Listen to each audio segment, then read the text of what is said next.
Olá, queridos alunos, sejam todos bem-vindos à nossa aula de língua portuguesa. Eu sou a professora Daniele Costa e, nesse momento, vamos conhecer o nosso objeto de conhecimento.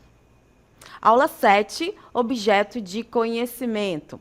Textualização, progressão temática, com detalhamento, mecanismo de paráfrase e coesão. Então, turmas, vamos aí à nossa aula.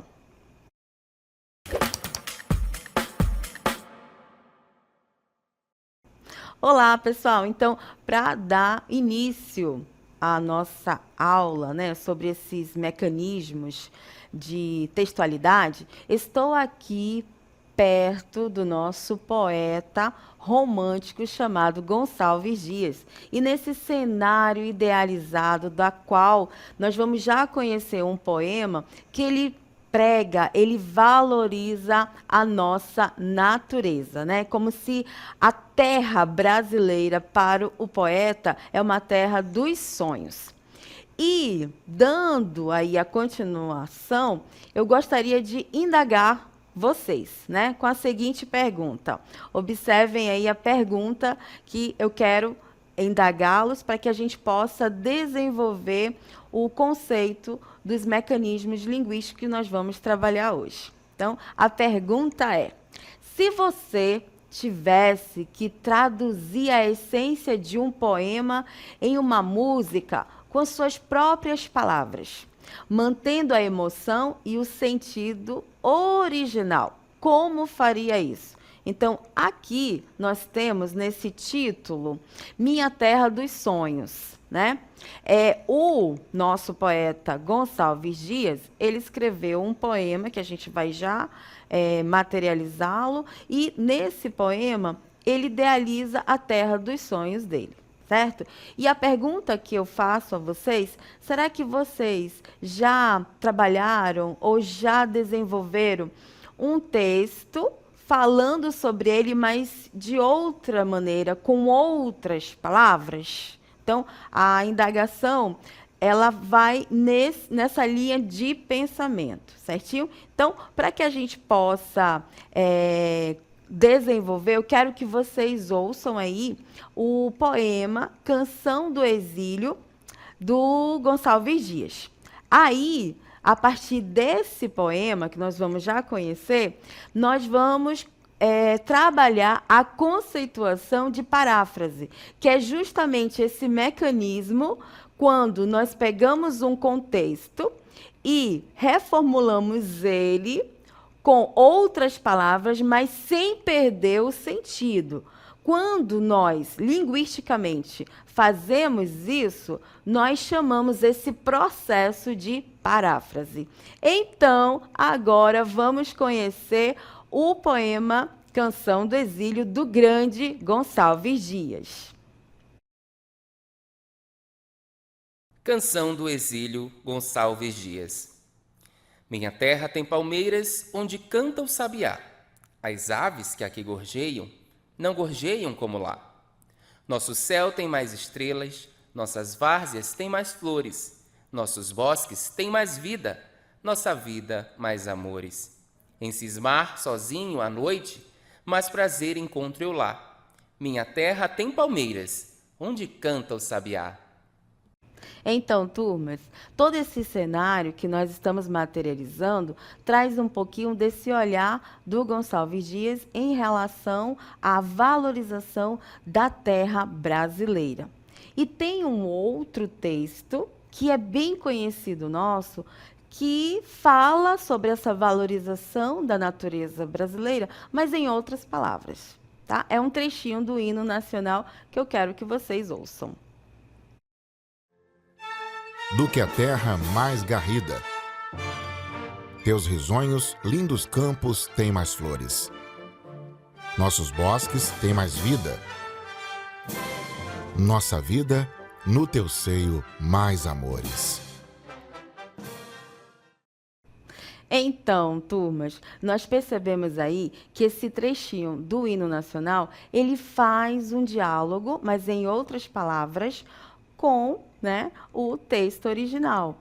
Quando acontece isso, nós chamamos de paráfrase. Então, para nós agora conhecermos o conceito, eu quero que vocês acompanhem aí o conceito de paráfrase. O que, que é a paráfrase? Então, acompanhe aí na tela, que diz o seguinte: paráfrase é a reescrita explicativa de outro texto, utilizando palavras diferentes, mas mantendo o sentido original. Ou seja, é a citação indireta que reescreve com novas palavras as ideias centrais de um texto.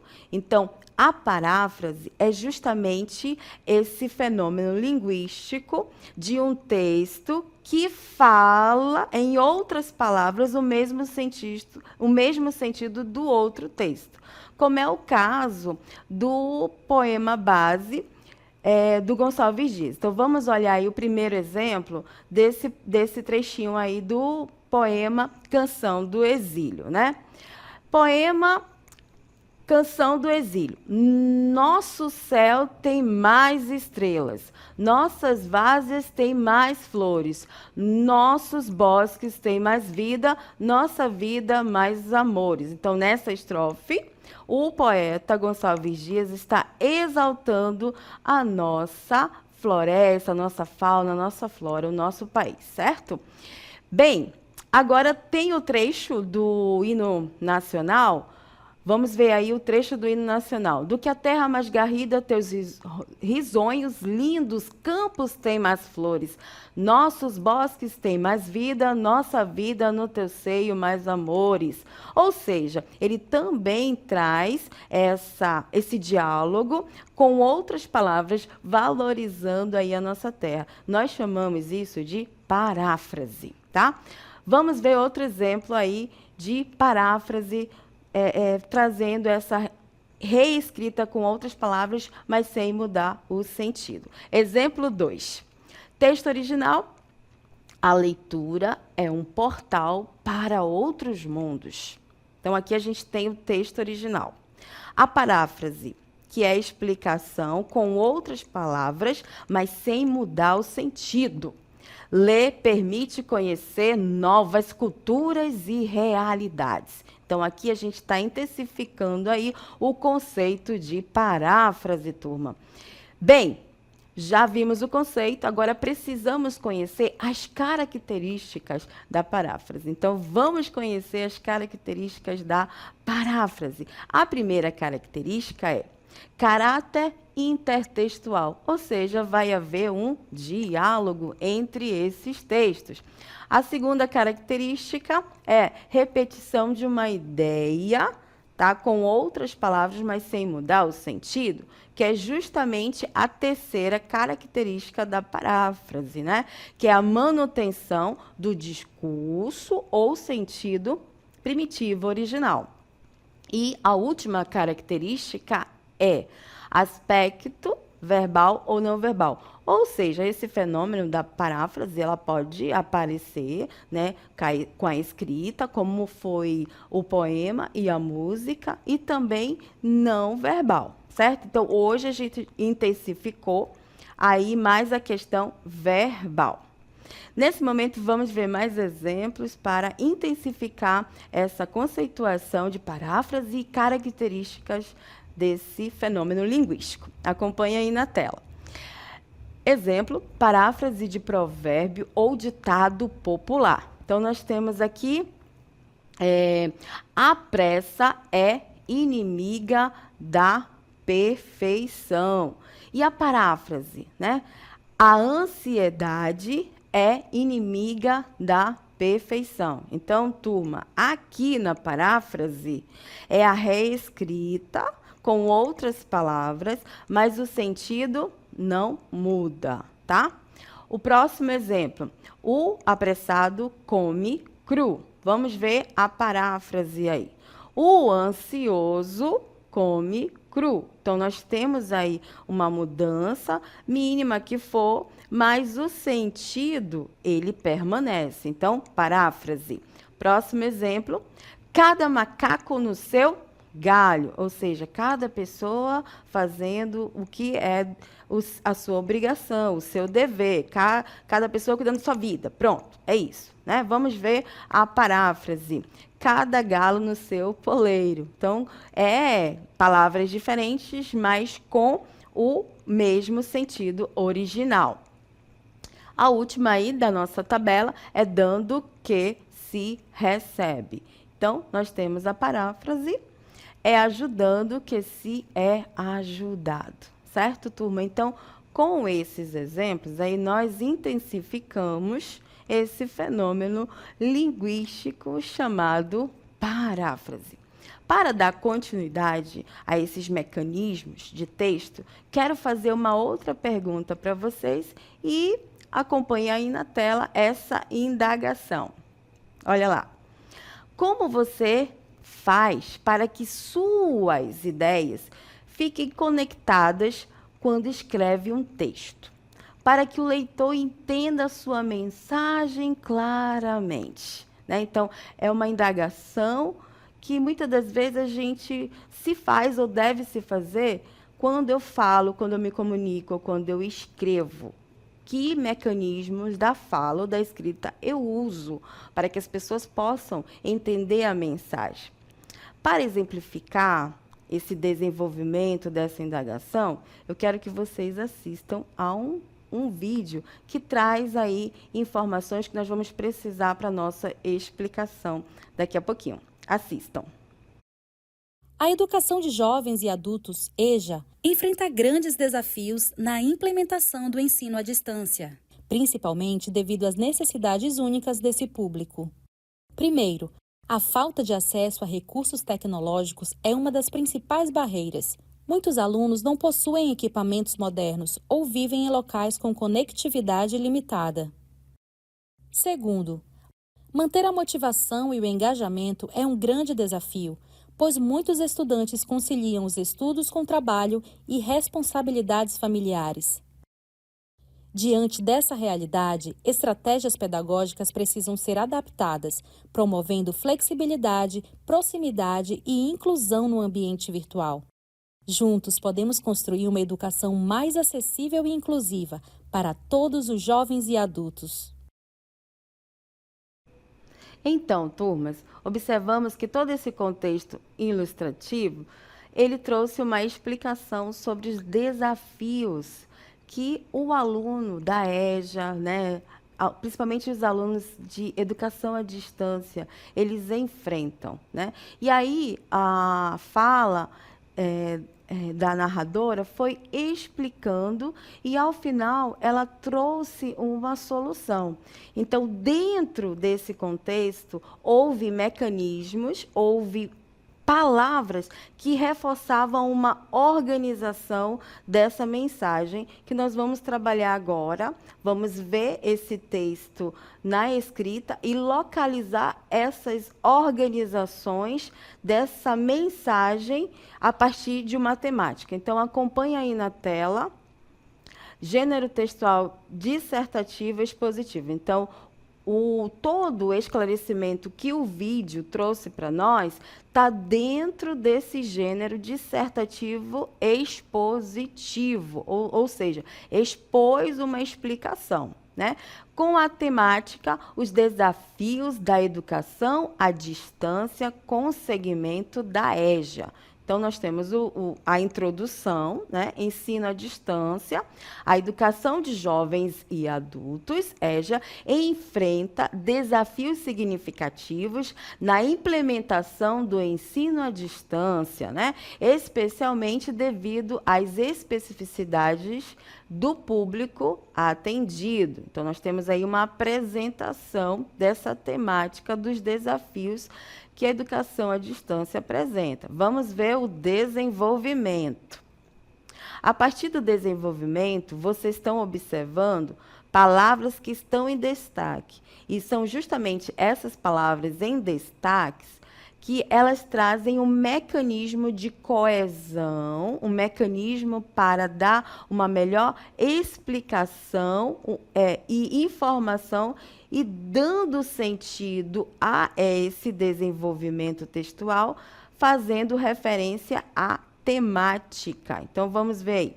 Primeiro, por que há esses desafios, né, na educação da EJA, principalmente quando é à distância? Então, vamos ver no desenvolvimento. Primeiro, porque a falta de acesso a recursos tecnológicos adequados é uma barreira comum, uma vez que muitos alunos da EJA possuem limitações financeiras ou vivem em áreas com baixa conectividade. Além disso, né, a dificuldade de manusear plataformas digitais pode comprometer a interação e o aproveitamento das aulas.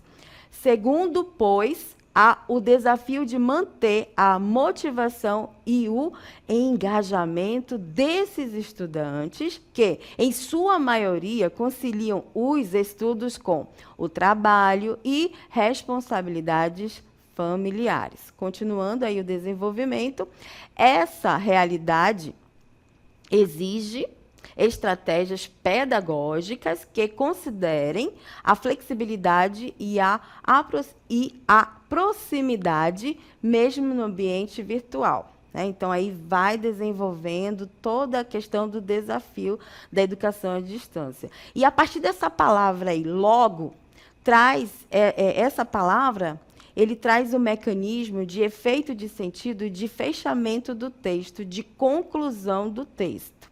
Logo, é essencial que políticas educacionais e práticas docentes sejam adaptadas para atender às necessidades específicas desses alunos, promovendo inclusão e acessibilidade no contexto de IAD, ou seja, educação à distância. Então, pessoal, agora nós vamos perceber a estrutura, já que é um texto dissertativo, nós vamos agora destacar as estruturas desse texto dissertativo. Acompanhe aí na tela.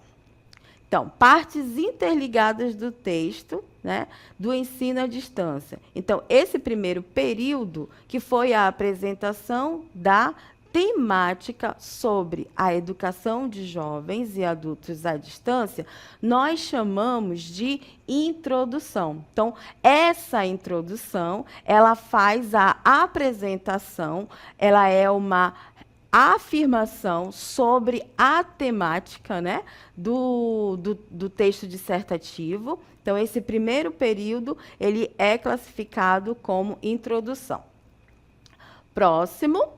No desenvolvimento, o desenvolvimento ele vai aprofundar as explicações sobre a temática, que é os desafios que essa educação de jovens e adultos, né, EJA, à distância, principalmente os alunos enfrentam. Então, temos dois desenvolvimentos. No primeiro desenvolvimento, olha aí como começa o parágrafo de desenvolvimento com a palavra primeiro. Logo em seguida, vem a palavra porquê. E esse porquê, ele está sendo pontuado, que é o primeiro desafio que esses jovens, que essa educação enfrenta. E justamente esses mecanismos, essas palavras que estão em destaque, elas estão ajudando a explicar por que os alunos enfrentam desafios em estudar, né, como nós vimos. Logo, no final aí do desenvolvimento, também tem essa expressão, além disso, para reforçar essa explicação. Vamos ver aí o desenvolvimento 2. O desenvolvimento 2 é para, novamente, colocar e trazer uma explicação mais aprofundada sobre os desafios dessa temática desse texto. É tanto que no início do parágrafo tem aí, segundo, pois. Então, essas palavras que estão em destaque reforçam a ideia de explicação. Segundo, pois, ao desafio de manter a motivação e o engajamento desses estudantes, que, em sua maioria, conciliam os estudos com trabalho e responsabilidades familiares. Ou seja, são esses desafios, né? Aí vem essa palavra essa. essa palavra essa, ela traz uma carga semântica para reforçar tudo que foi explicado, né? Essa realidade é de quem? É dos alunos, né? Então, essa realidade exige estratégias pedagógicas que considerem a flexibilidade e a proximidade, mesmo no ambiente virtual. Tá? E para fechar esse pensamento, porque nós estamos trabalhando com organização textual, vamos aí ver a última estrutura desse texto dissertativo, que é a conclusão. Então, a conclusão, ela é sinalizada por essa palavra, por esse mecanismo que nós chamamos de conjunção, de conclusão. Por isso que, justamente, quando começa esse parágrafo, nós temos aí essa conjunção que traz a ideia de conclusão. Ou seja, a conclusão desse texto é uma reafirmação, certo? É uma retomada do que foi apresentado lá na introdução do texto, né? Logo, é essencial que políticas educacionais e práticas docentes sejam adaptadas para atender às necessidades específicas desses alunos, promovendo inclusão e acessibilidade no contexto em AD. Ou seja, ele traz uma solução, possível solução sobre a temática do desafio. Certo, turma? Pois bem, agora, todo esse processo que nós vimos de estrutura, né? Vamos conhecer, então, essas palavrinhas que foram destacadas, elas são chamadas de elementos de coesão textual. Então, vamos ver qual é a conceituação de coesão textual. Olha lá, coesão textual é um conceito fundamental na linguística e na análise de textos que se refere à forma como os elementos dentro de um texto, eles estão interligados e organizados para garantir a clareza, a continuidade e a coerência do discurso. Então, eu quero chamar a atenção de vocês, ainda na primeira parte, observem a coesão textual, ela é fundamental para a produção, principalmente, da escrita, porque quando nós estamos escrevendo, primeiro nós temos que pensar. Ao pensar, nós vamos utilizar mecanismos, né, com palavras que vão organizar a nossa estrutura textual. Por isso que no texto que nós vimos sobre a temática, né, dos desafios da educação à distância, nós destacamos para a nossa discussão algumas palavras que interligam, né, a organização do texto, como é colocado, análise dos textos, que se refere à forma como os elementos dentro de um texto eles estão interligados, organizados para garantir, principalmente, o quê? A clareza, né? O entendimento, a continuidade e a coerência do discurso. Em outras palavras, a coesão textual diz respeito à conexão e à harmonia entre as partes de um texto, de modo que ele seja compreensível e fluido para o leitor. Então, esse elemento de coesão, ele ajuda na estrutura da organização das ideias no texto. Então, é muito importante esse elemento, né, chamado coesão. Bem, turma, para que a gente possa estar finalizando aí esse pensamento sobre a questão dos elementos de coesão textual, quero apresentar para vocês um mapeamento. Acompanhe aí, por favor, o mapeamento. Então, nós temos aqui mapa mental sobre a coesão textual. Então, a coesão textual, ela tem essa finalidade de continuidade, né? Retomada de informações relevantes, se for necessário no texto, mas saber como fazer essa retomada.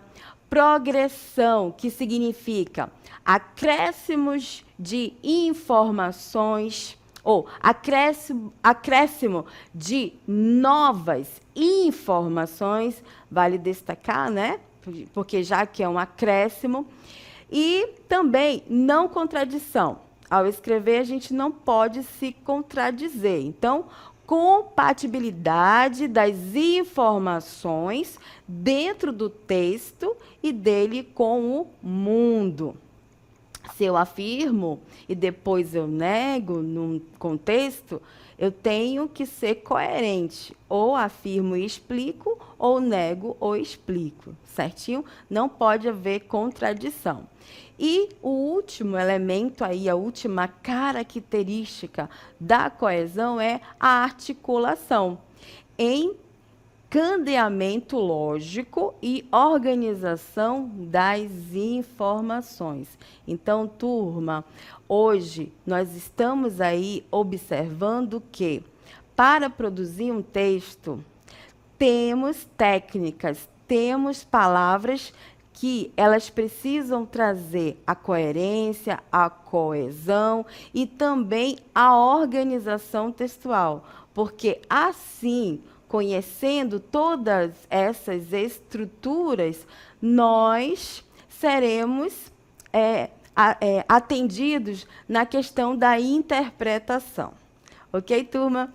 Bem, na aula de hoje, trabalhamos aí a paráfrase, que trouxe para nós essa caracterização de reescrita explicativa de um texto com outras palavras, mas que não muda o sentido. Então, a paráfrase é um mecanismo textual que traz uma explicação, né, de um texto base, de um texto original, produzindo um outro texto, mas utilizando outras palavras. Mas o sentido, ele permanece. Então, quando ocorre esse fenômeno linguístico, nós chamamos de paráfrase. Assim como nós também trabalhamos aí os elementos de coesão. Vimos como, ao escrever um texto, principalmente se esse texto ele for um texto dissertativo, ele vai ter uma estrutura, né, de introdução, desenvolvimento e conclusão. E cada parte desse texto, ele tem uma finalidade. A introdução de apresentar a temática, afirmar informações sobre a temática. O desenvolvimento, ele vai aprofundar a explicação dessa temática. E a conclusão é para fechar o pensamento, dando uma reflexão ou então uma solução para a problemática. Então, turmas, essa foi a nossa aula. Eu deixo aqui um forte abraço a todos e até a próxima.